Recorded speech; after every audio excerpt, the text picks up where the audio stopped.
Hello mga ka-travel, this is Paul of Global Pinoy Travel and Tours. Another day, another franchisee tayo ulit. Kaya gusto ko pong i-welcome sina Ma'am and Sir, mag-asawa po, our newest travel agent partner dito kay Global Pinoy. And nakapag-attend po sila ng ating face-to-face seminar sa may Caloocan. And kinabukasan po, nag-avail po agad sila pumunta directly sa ating opisina.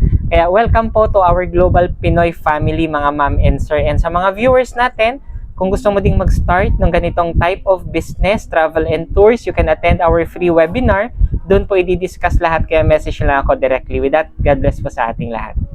Gusto mo din bang umattend ng ating free webinar para sa travel and tours business? Message mo ako directly dito po sa aking Facebook, Messenger, or sa WhatsApp, or sa mga contact numbers ko na ilalagay dito sa screen para mabigyan kita ng invitation link para sa ating free webinar for you to know more about our travel and tourist business. With that, God bless po sa ating lahat.